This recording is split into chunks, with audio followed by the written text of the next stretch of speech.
Həyatın təməl daşlarını kəşf etməyə nə deyirsiniz? Gəlin, birlikdə bu möhtəşəm səyahətə çıxaq. Gəlin, əvvəlcə əyləncəli bir tapmaca ilə başlayaq. Sizcə, insanla Lego qalasının ortaq nəyi var? Cavab çox sadədir. Hər ikisi kiçik, təməl hissəciklərdən, yəni bloklardan yığılıb. İndi gəlin, canlıların bu heyrətamiz tikinti bloklarının nədən ibarət olduğunu öyrənək.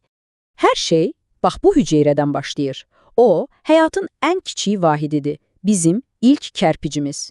Yaxşı, bəs bu tək-tək kərpiçləri birləşdirsək nə baş verər?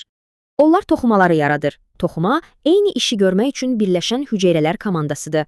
Baxın, eynilə Lego kimi tək-tək hüceyrələr birləşib möhkəm bir toxuma divarı örür. Artıq divarlarımız var, əla. İndi isə gəlin, məqsədi olan otaqlar tikək. Bu otaqlar da elə orqanlardır. Yəni, müxtəlif toxuma qrupları bir araya gəlib, xüsusi bir iş görür.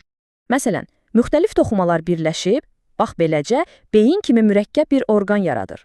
Amma orqanlar tək başına heç nədir. Onlar mütləq bir komanda ilə işləməlidir. Bu komandaya isə orqanlar sistemi deyilir. Onlar ümumi bir məqsəd üçün birlikdə çalışır. Bütün bu sistemlər bir yerdə işləyəndə isə ortaya möhtəşəm bir nəticə çıxır. Deməli, məsələ bu pilləli quruluşdadır. Tək bir hüceyrədən tutmuş, bütöv bir orqanizmə qədər. Bir sözlə, orqanizm bütöv, vahid bir sistem deməkdir. Və unutma, sən özün də bu ecazkar bioloji sistemin bir parçasısan. Həyatın quruluşu əsl tapmaca kimidir. Elə deyilmi? Hər hissənin öz yeri var. Yaxşı, bəs indi deyin görək, bədəninizdəki hansı heyrətamiz sistemi kəşf etmək istərdiniz?